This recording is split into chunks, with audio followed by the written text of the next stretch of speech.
Blog Talk Radio.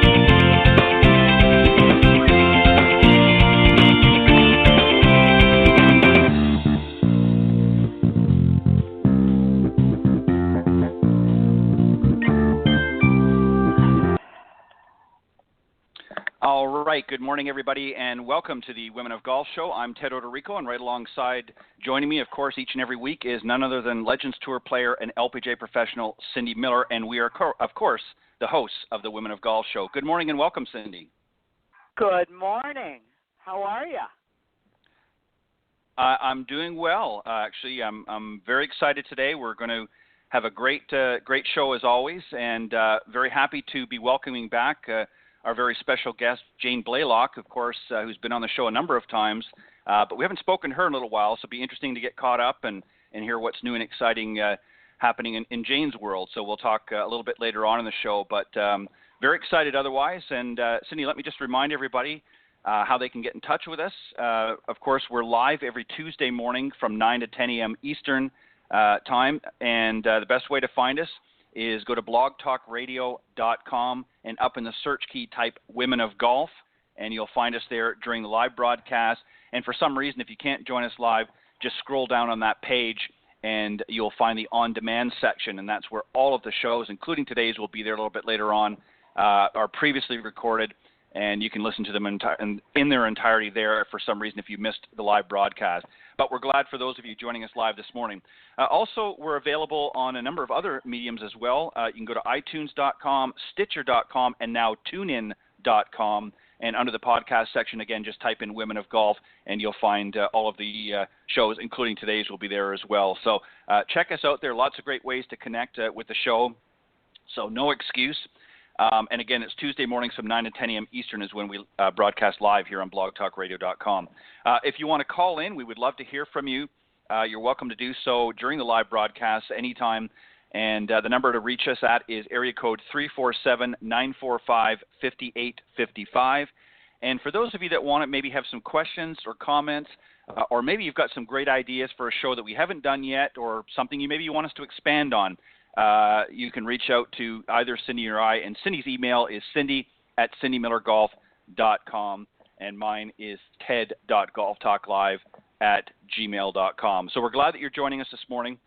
Cindy, we're going to talk about, before we start our conversation this morning, maybe just a quick update. Next week, you're going to be down in Florida, as I understand, doing one of your boot camps.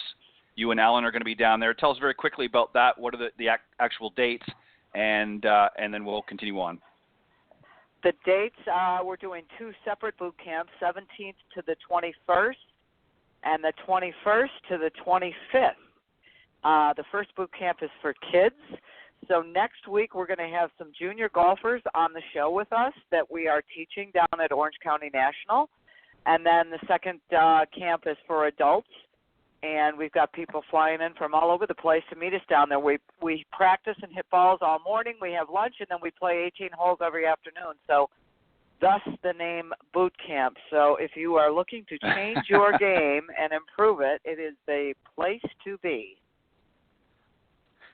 And you get to spend a little time with the Millers. Of course, Cindy's husband, Alan Miller, of course, is a PGA professional, played on the tour for many, many years.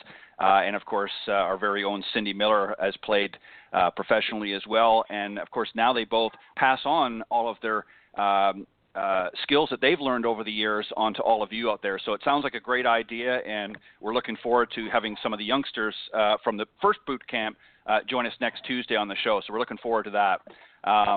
All right, so Cindy, we're going to talk about here before Jane comes on the second half.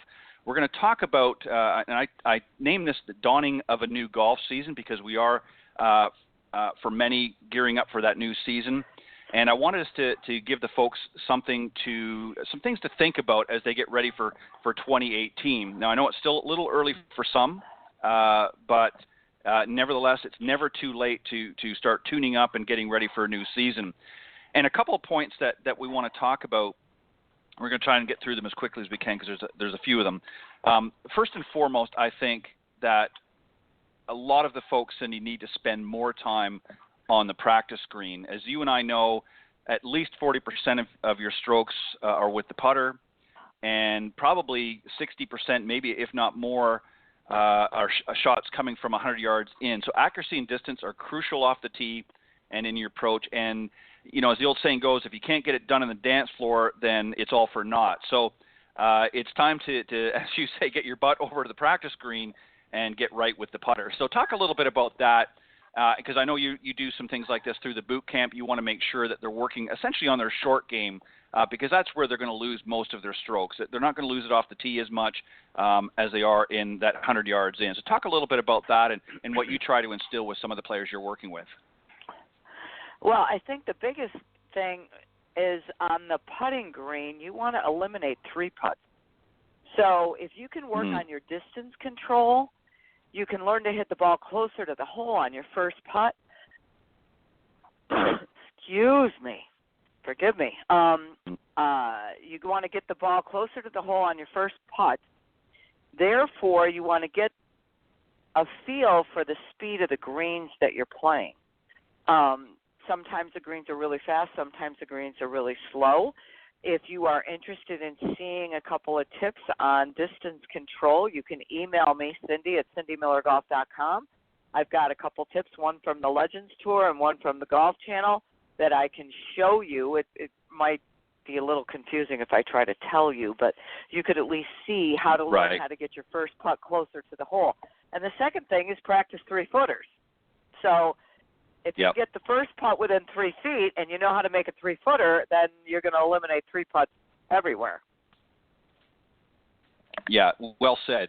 And, you know, that's something that a lot of people, I think, really struggle with. You know, they don't practice, you know, they're putting the way they should. They're not really, as you say, trying to gauge the speed of the putt. You know, people spend more time, I think, trying to work on the accuracy of their putts, which certainly is important as well, but the speed, I think, is more important because you can be aiming right at the cup on a straight putt, but if you haven't got the speed and the feel of the putt down, then it's not going to matter much. And as you said, working on those 3-foot putts is crucial because once you get into that territory, if you can't make a 3-foot putt, well, then that lag putt that you've just done really isn't going to help you a whole lot either. So very, very important to get out on the practice green and work on some of these areas. And we're going to talk about that 100 yards in just a little bit later because it's actually in one of the other points, and I don't want to jump ahead of ourselves. Another point, Cindy, and this is something that we see a lot with many of our golfers out there, especially our amateur golfers, and my advice is instead of going out and buying a new driver, put that money towards lessons. And it's not just a ploy to get you to come out and take lessons with us. But here's a little bit of the rationale. You know, you're spending anywhere, and depending on what you're getting and where you're buying it from, you can spend as much as $500 for that club. And, you know, the thing is, I think that a lot of people get caught up in the hyperbole, you know, guaranteeing those extra yards off the tee. And I think that meeting with your local pro and working and learning how to use that club more efficiently is going to be well worth the money spent. And you may find after doing that, Cindy, and chime in if you agree or disagree, I think that you're going to have much more enjoyment of the game, and you're going to be glad you didn't go out and spend the money on that club and then still struggling with your game. What are your thoughts? Absolutely. I mean, it's funny, you mentioned that, and I'm like, yeah, that's ridiculous. I mean, how many lessons could you get for $500? And if you choose the right person to give you the lessons, you should definitely get your money's worth and save the $500 on the new club. You know, that's not to say you can't have a new club. It's fine, but do you really need a new club? You know, if you're really willing to look in the mirror and see what the issue is, typically it's you don't hit it straight enough. people come in and say, I want to hit it farther. I'm like, well, you really don't need to hit it farther. Straight would be great, and you could score a lot better if you could hit it in the fairway. I mean, nobody's ever lost a golf tournament because they hit it too straight. Right, exactly. Crooked loses golf tournaments, but straight doesn't. Well said. And I remember a few years back, I had a gentleman that came to me with the very same problem, and he could hit the ball, a good distance, but it was curved all the time. And I said, if you could just straighten that out, you'd have much more enjoyment in the game. And he came to me with that scenario. He wanted to buy a new club, and he heard about this and heard about that.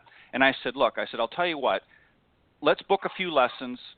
If at the end of the group of lessons, if you're not satisfied, I will buy you that new driver. So it was an easy sell, and of course had to put me to work. And ultimately, long story short, I didn't have to buy him. I didn't have to buy him the new driver. I did it, and I was lucky. I mean, but the thing is, Cindy, it just goes to show you that if you're willing to put a little bit of effort into your game, you can overcome. Now, that doesn't mean he's not going to occasionally hit an errant tee shot. I mean, that's going to happen to the best of them. But if somebody's hitting at 220 or 225, let's say, for some of our amateurs out there, and the last 30, 40 yards is going off to the right or hooking to the left, imagine if they could straighten that out now, where they would be in the fairway. Because if you add in a little bit extra roll, they might actually get up 235, maybe even 240 on a downhill. So that's some good yardage. Whereas if you're over in the cabbage somewhere or off in the woods, you're not going to be very successful in that round. So that was something that I sold this gentleman on, and I said, look, give me the money. Let's do some lessons here. I'll help you work on your accuracy and so forth with the driver. And for some reason, if it doesn't work out, I'll buy you that new driver. So I didn't have to buy him the new driver. Obviously, it worked out. Here's another one interesting, Cindy, that I thought would be kind of, sort of cool to throw in there. We've all talked about sort of traveling off that beaten path, if you will, to maybe a course. Maybe somebody has never gone too far out of their own area and played courses outside. And there's a lot of great courses here in the United States, but maybe you thought about going to that birthplace of golf over to Scotland and maybe playing, on some of the courses over there, or even Ireland or some other area, and make, of course, a great trip out of it. So talk a little bit about that. You've played a lot of different places, of course, and had the pleasure. How cool is that for a golfer to maybe have an opportunity to go and play somewhere other than their own home course? Oh, my goodness. That's a great it's so awesome. I must tell you, I went to Ireland for the Solheim Cup, and I'm thinking about getting a trip ready to take a bunch of people over to Scotland for the Solheim Cup, but it might be the coolest trip I've done.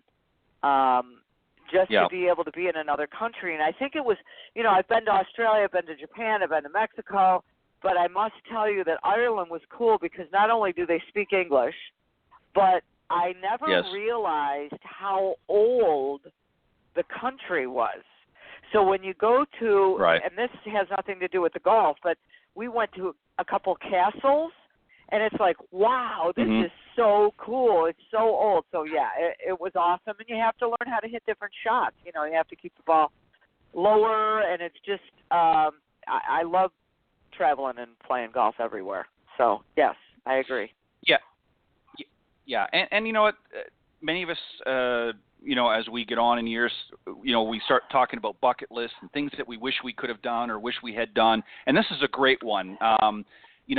If you're looking to travel, and maybe if you and your spouse play golf, this is a great couples opportunity, whether it be Ireland, as I said, or another area. There's just some differences out there, and it gives you an opportunity to see more than just the golf courses, of course, but that's something to consider as well. So when you're thinking about 2018, that might be something that you want to have on your bucket list. So keep that in mind, folks. Also, something else that I think, unfortunately, and I know it's not always possible, but wherever possible, walk over riding. And I'm talking about riding in a golf court. People don't fully appreciate just how beautiful a golf course is unless they're walking. Because when you get in the golf cart, you're hitting your ball and you're driving up to, wherever your ball has landed. And a lot of times, because you're kind of getting rushed around the golf course, you're not really enjoying the scenery. You're not taking time to breathe and enjoy it. And Cindy, you can attest to this. I mean, obviously, I know you've done both. Walking as opposed to riding, definitely a big plus, correct? I totally agree with you. If you can manage it, it just, the other thing it does is it slows your whole game down. You don't feel like you have to rush. You can enjoy what you're doing. You can breathe. You can pay attention to the shot instead of, where do I park and how do I get there? And I have to drop off my playing partner, which is a total pain in the butt. And, you get distracted. So I agree. Right. And here's one. We'll just sort of quickly breeze by this one here. We want to cut back. It's always nice to maybe have a beer or a drink or something while you're playing. A lot of courses obviously offer that. But cut back on the on-course drinking. There's nothing worse than getting behind a group or even in front of a group that's had a few too many, and they're getting loud and a little rowdy and a little obnoxious. And, Cindy, I know obviously you don't see that in tournaments, at least I hope not, but I'm sure in some practice rounds or fun rounds, I'm sure you've had that experience as well where you've seen people maybe have a little bit too much. So let's cut back on that. Have your drinks, maybe when you get to the 19th hole and talk about what a great round you had. Because the other thing too, Cindy, and I think you'd agree with this, you get out there and you get a little bit too tipsy, you're not playing at your best. And really, if you've just spent, depending on where you're playing, maybe $100 to play a great golf course, and you're staggering from hole to hole, that's not fun in my books. You might as well just give up the game and hit your local pub or something like that because you're not really enjoying it. And your thoughts there? I agree. I don't need to say anything else. And I no. Personally, if you're serious about getting better at golf, then why would you do that? So. Yeah. And if you're that nervous and I know you need to drink because you're scared, then you need some help. Right, exactly. There's other areas of the game, exactly. Might be a good Dr. Phil moment or something, I don't know. But it's just something that you need to. But anyways, we'll move on. The other thing, too, is, and I know this doesn't happen all the time, but there are a lot of people do that. And this goes to your earlier point about working especially on those short putts. Putt everything out.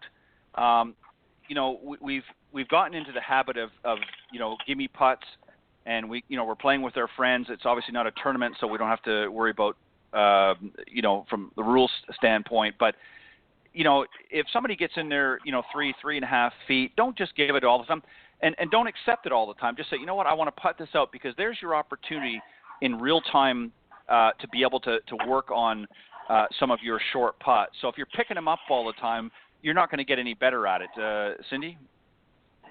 Absolutely, because if you're playing in tournaments, you have to putt them all out. I agree. Right, so you might as well, and you know what? might as well get a good practice. A great little drill is to purchase a metal yardstick, put the yardstick right by the hole. There's usually a little hole in the yardstick where they would hang it up in the hardware store, and place your ball on top of the yardstick on the hole, and you can practice putting down the yardstick to learn how to make 3-footers and see that your face is square. So that's a great practice drill. I do that all the time. Well said. That you're exactly right. And like the old saying goes, practice makes perfect. The other thing that goes back to our very first question, I mentioned earlier, Cindy, about talking about working from that 100 yards in.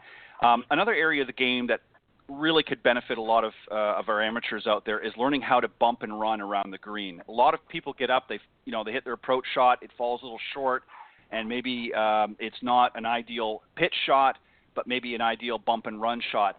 This is something where you want to get that feel. So talk a little bit about that, Cindy, and how important it is to really learn how to hit those little chip bump and runs. Well, I think it depends on the situation. If you're up close to the green and you've got a long way to roll it, there's more green to roll than there is grass to get over, then you want to get the ball on the ground as fast as possible. So that's where you would hit a bump and run or a chip and run. And typically, if you're a right-handed player, you put it on your right foot because right foot is roll, left foot is loft. And you would put the ball back in your stance. For a left-handed, person, it would be way back on your left foot. Left is low. So right is roll, left is low, depending on right or left-handed. Your hands will be a little forward, which will also take loft off the face and help it go lower and run. Typically, you want to land it a third or a quarter of the way and let it roll two-thirds. Because that's kind of the feel. But that goes back to the feeling the speed of the greens as well. So I would hit a few chip and runs or bump and runs before I tee off, just to make sure I know what I'm doing and I'm comfortable. What do you think? Yeah, I agree. And the other thing, too, that I would say to, many of the golfers out there is don't be afraid to even go, again, depending on the circumstances, obviously you want to test it out before you get out in the golf course with around the putting green. But everybody kind of sticks with, maybe a wedge or a 9-iron. A lot of the professionals will sometimes even take a 7 or an 8-iron, even a 6-iron. I've seen professionals do that because it's very little loft to begin with, and they hit it almost like a little bit of almost like a putt. They grip it very much like a putt. It still gets just a little bit of a bump, and then obviously, as you said, rolls out the rest of the way. But sometimes if you're using a wedge or a 9-iron, you've got a good distance to go, and you're only hitting a bump and run style shot. A lot of times that extra loft, even if you lean the club head forward, sometimes gets a little bit too airborne, and then you end up sort of checking up or losing that speed. So don't be afraid to try different clubs out there. Again, depending on the length of the shot. If you've got a really long shot, you might want to consider using a 7-iron or even an 8-iron. And again, as Cindy mentioned, to lean the shaft a little bit forward to take some of that extra loft off. But a great way to certainly practice and help your short game. And the last one, Cindy, I think is probably one of the most important, and I think you'd probably agree, is a lot of our amateurs need to quit letting their score dictate the level of their enjoyment. The game is meant to be, it's recreational. We know it's fun and can be fun. Whether you've played poorly or not, don't let it dictate, your fun out in the golf course. If you're that concerned about how you're playing, then it goes to our earlier point. Get out there and work with your local, LPGA professional or PGA professional, and work with them and improve your game so that when you get out there, you're going to play a little bit better, and then you're going to have more fun. But just because you have a bad round, don't let it ruin your day. What are your thoughts there, Cindy? Oh, absolutely. And again, play within your ability. You have to have realistic expectations. And maybe make one process goal for the day. Like I promise to do my pre-shot routine on every swing or every shot. I promise to plan every shot or something that you can control. Because needless to say, if we could all control what we shoot, we'd all play really well every day. And that doesn't happen. So lower your expectations and have some fun. What's interesting, and you raise a very interesting point. I just want to mention this. You talk about the pre-shot routine. Quite often, Cindy, we hear a lot of amateurs out there saying that they want to emulate a certain player that they've watched. But the interesting thing is the part that they try to emulate is the actual golf swing itself. In other words, they try to copy maybe Michelle Wee, or they try to copy Lexi Thompson or somebody else out there that they admire, but they don't incorporate a pre-shot routine. And as well as I do, everybody's unique. We're all our own individuals. You might have certain similarities to a player, but your swing is your swing. So rather than spending time trying to copy somebody else's swing, why don't you copy their pre-shot routine? Get in the habit. See how they do it. That's one thing that you'll see every pro out there. Doesn't matter what tour, what level of tour player they are. They all have a pre-shot routine, and it's the same for every shot.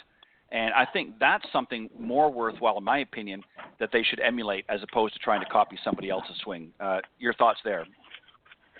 Absolutely. And the funny thing is that you might say, again, we're doing boot camp here, next week, and people say, "Oh, well, it's 150. I hit my 7 at 150 yards." I said, "Well, it's uphill, and the wind's in your face, and it's early morning, and it's chilly.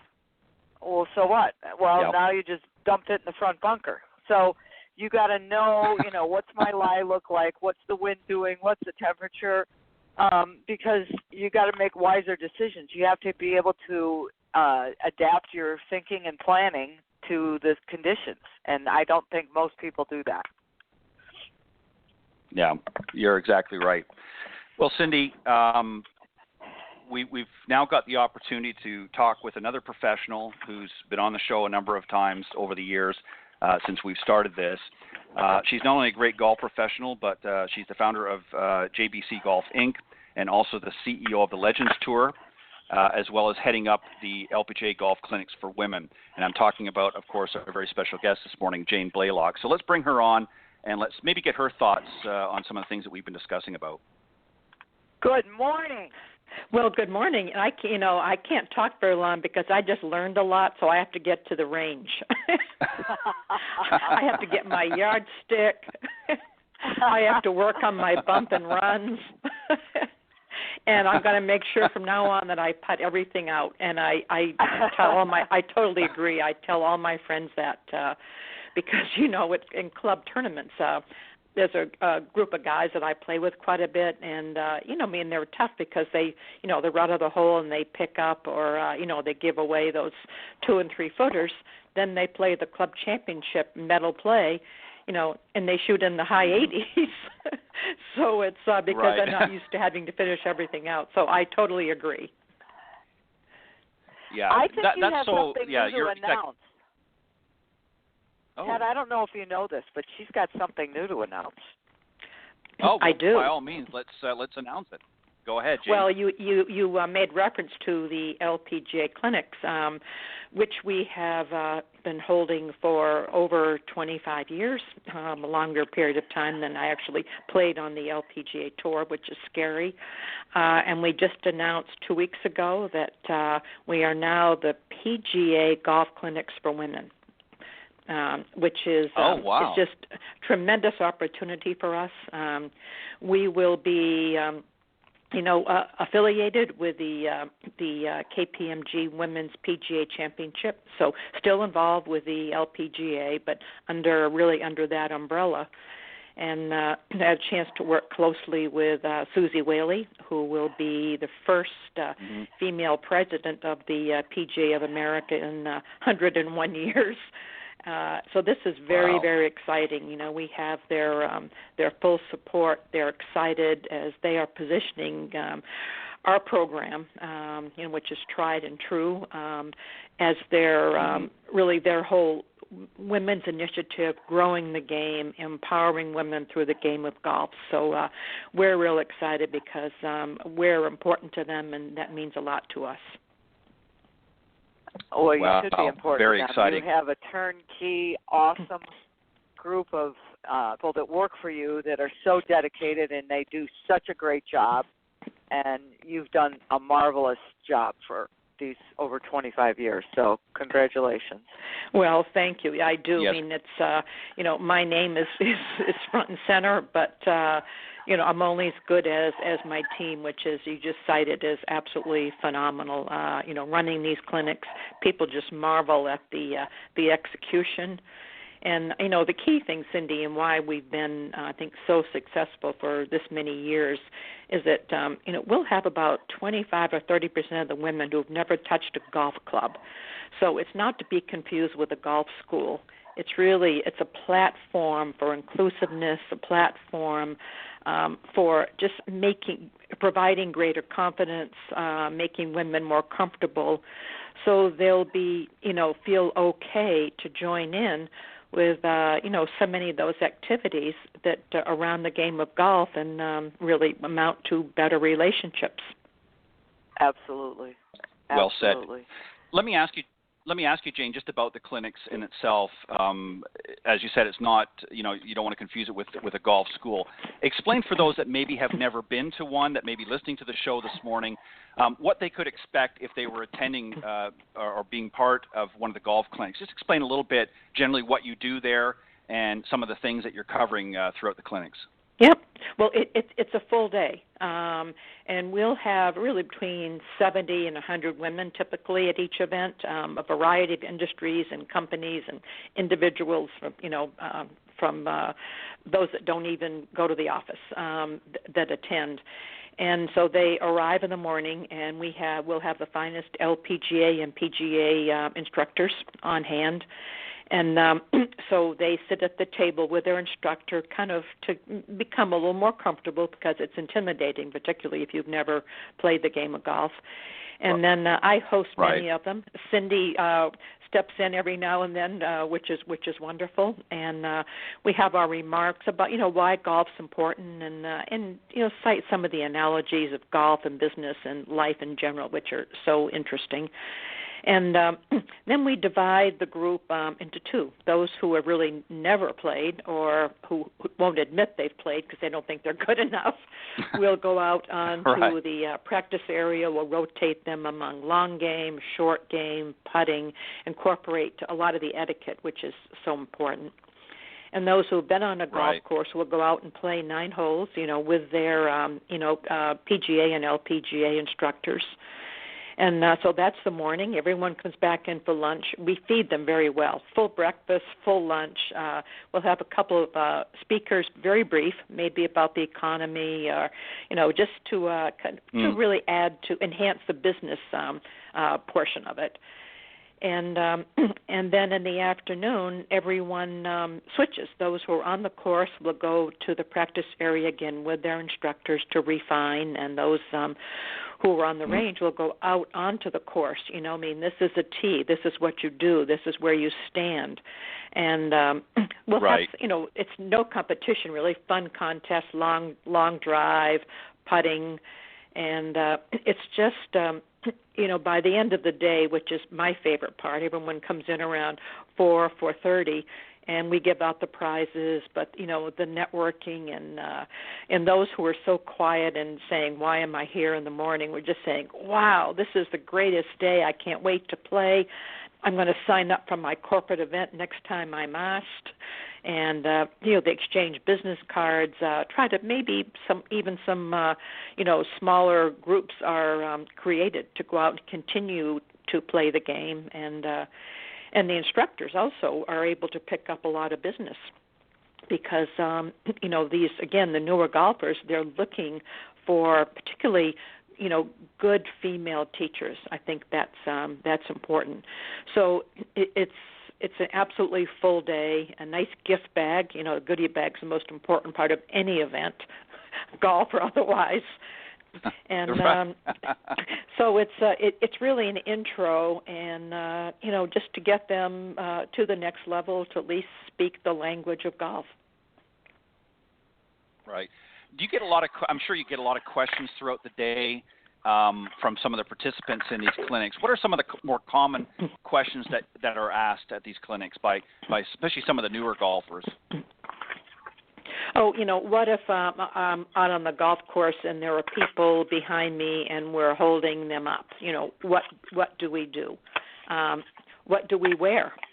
I think that's, golf has its own set of, it's like learning a language, going to a foreign country, and you have to understand the culture and the nuances. And so we tell them what to wear. And they ask about their golf clubs. What kind of clubs should I have? We're fortunate. We have Ping as our golf club provider, and so the women, by the way, those who don't have clubs, which are most, have brand new sets of clubs to use during the day. Oh wow! So it's but the questions are all across the board. What do I do if my boss or client asks me to play golf? Well, you say yes. And I'm really not good enough. But here's what you do. You pick up if you have to. And, we reinforce the fact that a lot of their male counterparts really aren't quite as good as they may pretend to be. So it's okay. And, right. As you know, many of the charity and corporate events, are in the scramble format. And so it's very forgiving. Mm-hmm. So it's, go ahead and do it. Right. And if you get out there and you'll make a 5-foot putt to help the team, and it's exciting. It's, team building and about camaraderie. Jane, can you tell us how many events you're going to have this year? I'm sorry, how many, Cindy? Is that what you asked? How many events in the city so our listeners can, and how they sign up and get involved? Yeah, well, they can Google PGA Golf Clinics for Women, and we're in 12 markets. We start in Los Angeles on March 12th, and we're in we're in Washington D.C. We're in New York, in Westchester. We're in West Orange, New Jersey, Boston, Chicago, Charlotte, Denver, which is a new market for us this year, which is exciting. San Francisco, Palo Alto area, Dallas, and we finish up on the east coast of Florida, down Delray Beach area. Awesome. Wow. So PGA Golf Clinics for Women? Yep, PGA Golf Clinics for Women. Go ahead and Google that, and they'll get the schedule and everything. You can sign up online, get more information. We also have an app, which is pretty exciting. And again, it's if they went to the App Store and looked at PGA Golf Clinics for Women, they would find it. It includes and it will include all types of advice, instruction from experts like you, Cindy. Have our schedule, the names of all of our teachers. It's very comprehensive. So we're definitely a go-to site for any information you want about, for women learning to play the game, and for significant others that want to introduce their girlfriend, their daughter, their partner to the game. It's a big, great Valentine's present, wouldn't it? Yeah, it would. How much is the app? How much is the app, Jane? Oh, I'm sorry, I didn't hear that. So it's $400 for the day to sign up, which, as you know, is considering everything they get is a pretty good bargain. We get your top teacher for the entire day, and I can drink that much in wine at the end of the day. Almost. And we're at great golf courses. And I said, with everything provided, it's a fabulous day. The companies that are involved, MetLife is our presenting partner, and Fidelity, KPMG are involved, and they've used it so well for client engagement because women are tired of never tired of going to spa, but you can spend the day with a client in a relaxed environment, and you share vulnerabilities. It's such a great bonding experience. So it's been fantastic for the companies that have been supportive, enhancing their own employees to become better at the relationships and networking, and particularly for the client side of it. Awesome. Jane, let me just ask you something, let me just say something real quick, Cindy, and then by all means you can go on.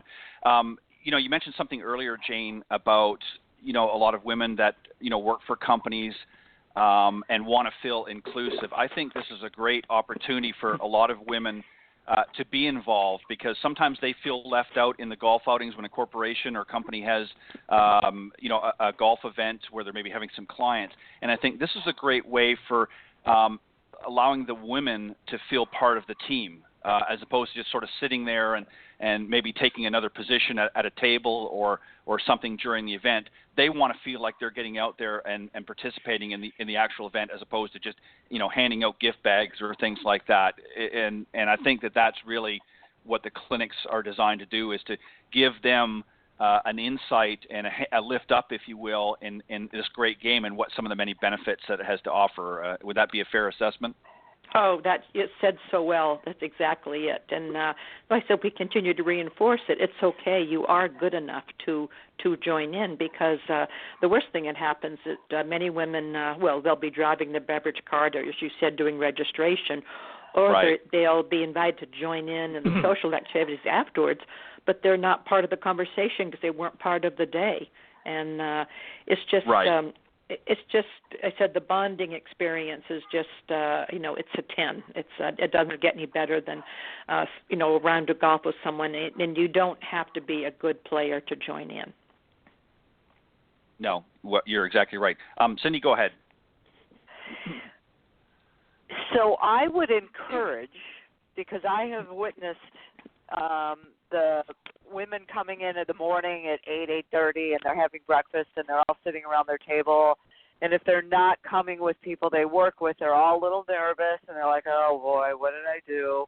And you're absolutely right. At the end of the day, they're like, oh, my gosh, this was so much fun. So I am going to tell you, women who are out there listening, you got to go to that website. You got to sign up. Even if you go all by yourself, you could be a person who's never hit a ball, or a person who's an 18 handicap who wants to be a 12. So I just totally encourage people to sign up and come, because $400 for the whole day for what you get, and the venues are amazing. I mean, these are some of the best clubs in the cities they attend. Right, Jane? No, you're absolutely right. No, and and I'm glad you mentioned, because we do have good golfers as well who want to improve, because having access to these fine teachers whose calendars are booked up months in advance is pretty special. Getting to go on the course with them, just to spend the entire day, picking the brains is so important. Absolutely. Yeah, and one other point too, Jane, I think that's important to mention is there's a lot of women out there whose spouse may already play golf. This is a great way for them to get introduced to the game in a comfortable environment, so that maybe at some point when they feel a little bit more comfortable, they can then go to their spouse and say, hey, let's go out and play golf together. And this is a great way for them to share an experience together, as opposed to letting him try to teach her how to play. So she can go out and work with some great professionals out there in a comfortable. Well, you know what I'm talking about. I do, and thank you for warning women not to take lessons from their significant other. It doesn't work, but because one of the nicest comments I've ever had from one of our past attendees is that she said it's helped me in my business, but more importantly, my son would always go play with my husband, and I was left behind, and now I join in, and it's become a real family thing for us, and I think that's another very important message. Yeah, so it's a win-win for everybody. Yep. Update us, if you wouldn't mind, Jane, on the Legends Tour. What's some new and exciting things happening in 2018? Well, we've just announced a new tournament in Seattle, Washington, which has been on our radar screen for a long time, because there used to be a most successful LPGA tournament. So we're going out to Seattle, to the White Horse Golf Course on Kitsap Island. So it just, everything in Seattle, you take ferries. So that's going to be in June 8th, 9th, and 10th. And, this is a big year for women's, for the Legends Tour in general, because we have the first U.S. Women's Senior Open, which will be in Chicago in July. And, we've been working on that over 20 years, and we finally have our U.S. Women's Senior Open. And then we have the tournament, the LPGA Senior in French Lick, Indiana in October. So we've got really two major tournaments which will be nationally televised, which is going to be so helpful to us. It's thelegendstour.com. You'll see the full schedule. But we're very close to announcing a couple of other new events, which is exciting. Talk about a little bit, maybe more if you wouldn't mind, about the U.S. Senior Women's Open. I know, as you said, this has been 20 years, probably 20-plus years in the making. I know a lot of players out there, I'm sure, are very, very excited about this. This is obviously long overdue. tell us a little bit about that. Obviously, it's going to be played at the Chicago Golf Club in Wheaton, Illinois. What can the viewers expect from this tournament? Well, I think they'll be pleasantly surprised. One of the I said it took the USGA too long to do this, I think, in everyone's opinion, because I don't think they respected the level of golf of our players. So I think when, the spectators who are so fortunate to be on site and the television viewers are going to be amazed at, and the U.S. Open is, Women's Open is age 50, by the way, and our Legends Tour is 45. So they're going to be absolutely just totally shocked of, Laura Davies, Julie Inkster, Pat Bradley, Lisa Lott-Neumann, Michelle Redmond, Lori Rinker, just Michelle McGann, how well these players play and how long they hit the golf ball. They've been the men have been fortunate, our male counterparts on their Champions Tour, because everyone kind of knows them and they say, wow, they can really hit it, but they haven't had a chance. The golf world in general hasn't had a chance to experience and to see how good our players are. And I think it's going to send a great message to all women as they start to age, kind of like Tom Brady. You can play football after 40. Right. I think it's going to be a positive reinforcement for women, all across the board. So it's going to be very exciting, and it's. I have never played that golf course, but I've heard it's pretty special.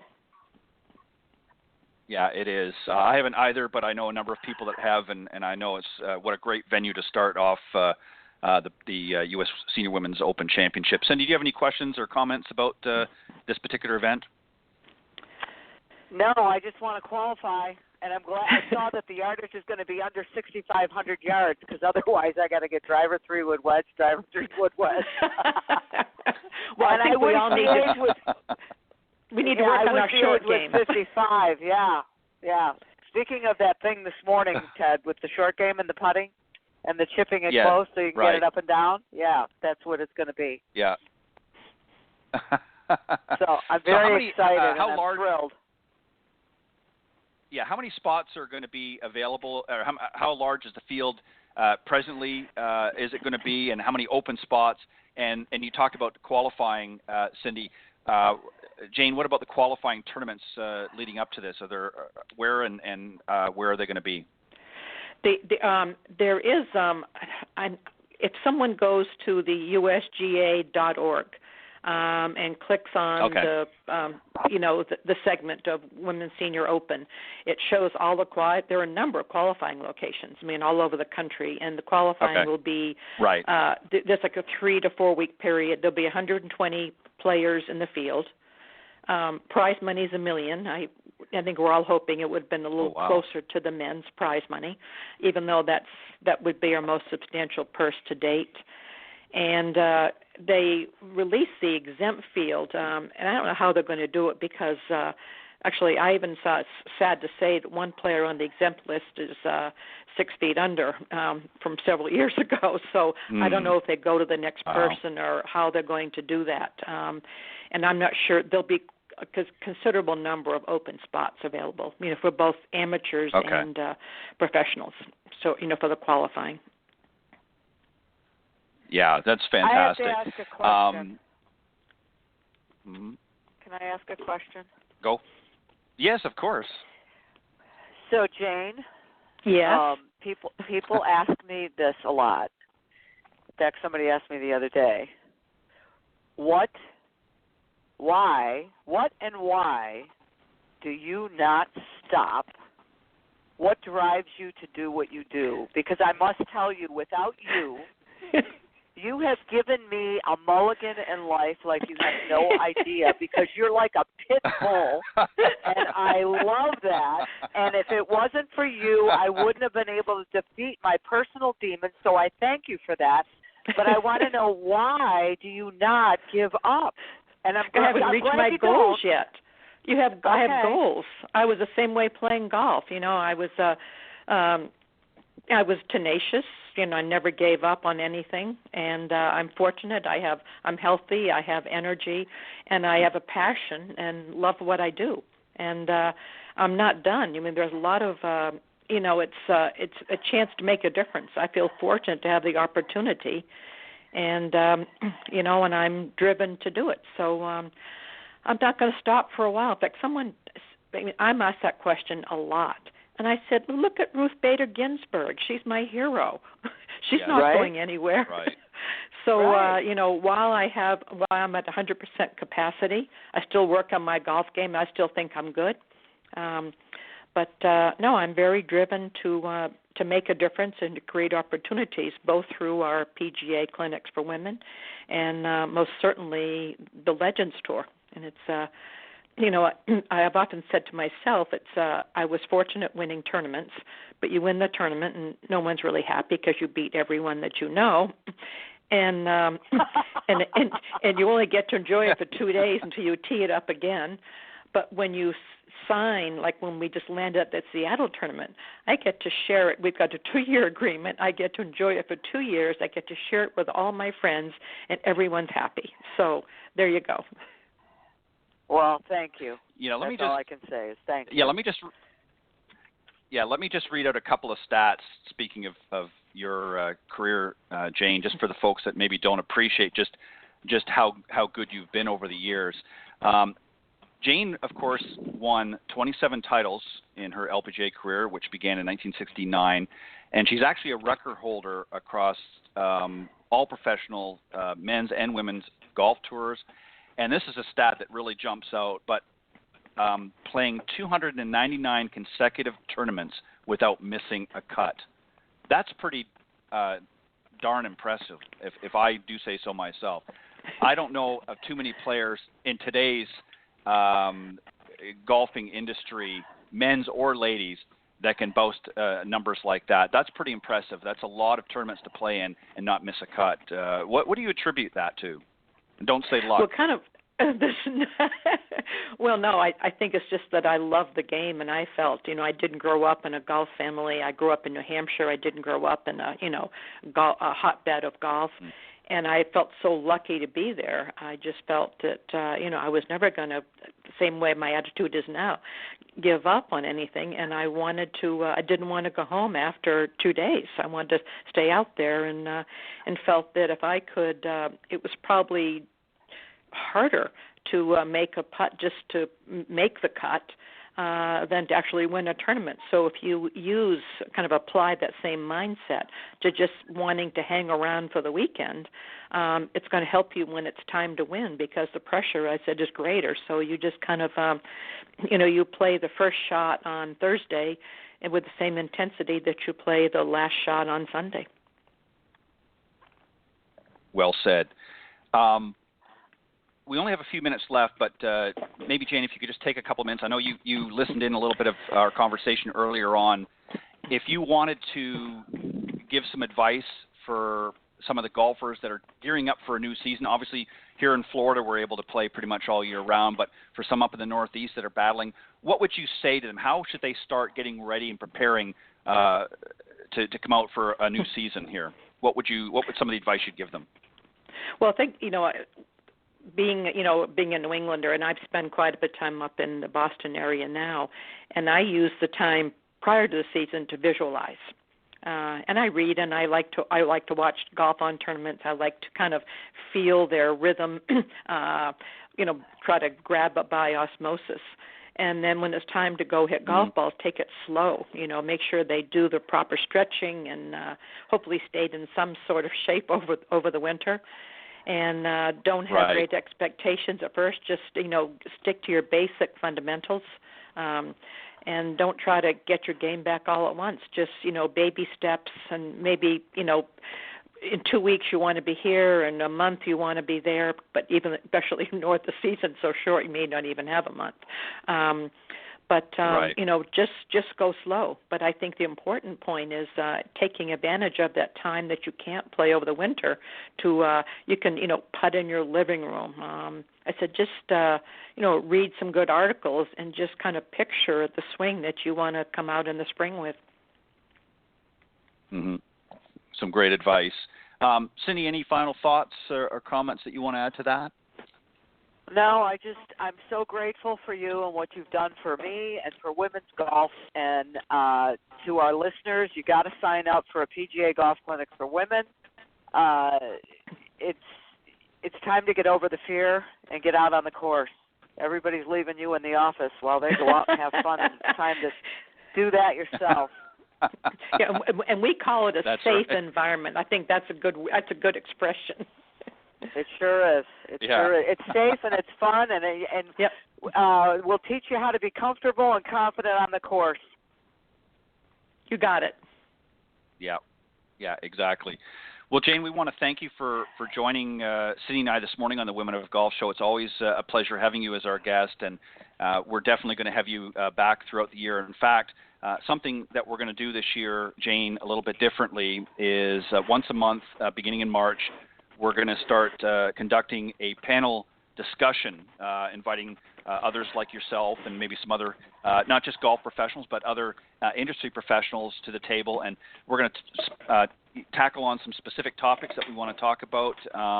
So hopefully, if your schedule permits, maybe we can get you to jump in on one or maybe even two throughout the season. We'll let you know as far as the dates and that, but we would love to maybe have you come on board for at least one of them in the months coming up. But on behalf of Cindy and I, Jane, thank you very much for joining us this morning. Well, thank you, and I would love to join in. It's always a pleasure to speak with you guys. It's a great show. Thank you so much, Jane. I'll see Perfect. you soon. Okay. All right. Thank you. All right. Bye-bye, Jane.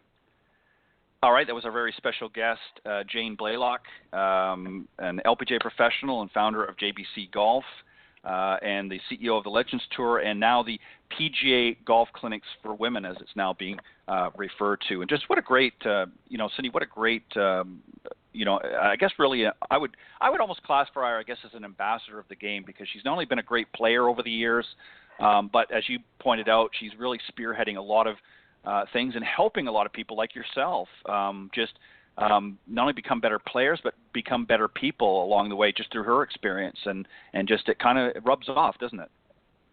Yes. She's awesome. I'm telling the truth. I mean, if there was no Legends Tour, I would never, my whole life would be different. So I'm just so grateful that she is tenacious and a pit bull and doesn't give up and wants to accomplish her goals. And she's grateful that she's still healthy and she's got energy and she can do what she does. So, she just has not given up. And as she said, I'm not done yet. And I'm glad. Yeah. So, very I grateful. I think that's important. I think that you have to have, goals along the way in your life, and you've got to keep engaged. And I think that as long as Lord willing, as long as you still have your health and things like that, you need to get out there and be active in your community in whatever way. And if golf is something that is a passion that you enjoy, as Jane and you and I have, then focus your efforts there and bringing others to the game. So, Cindy, very quickly, again, we're going to remind everybody you've got a boot camp next week. So we're going to have Cindy calling us from Orange County National down in Florida, right hot and ready from her boot camp, and you're going to bring on maybe a couple of the junior players that you've got down there in the clinics, correct? Yes, sir. All right. So on behalf of Cindy Miller and I, we want to take this opportunity again to thank our very special guest, Jane Blalock, for joining us this morning on the Women of Golf. And just remember to tune in each and every Tuesday from 9 to 10 a.m. Eastern Standard Time here on blogtalkradio.com. But you can also find us on iTunes, Stitcher, and now TuneIn.com as well. Thank you, everybody, for joining us, and we look forward to another great show next week here on the Women of Golf. God bless everybody, and have a great week. Thanks, Cindy. Thanks, Ted. Have a great week. Bye-bye. Bye-bye.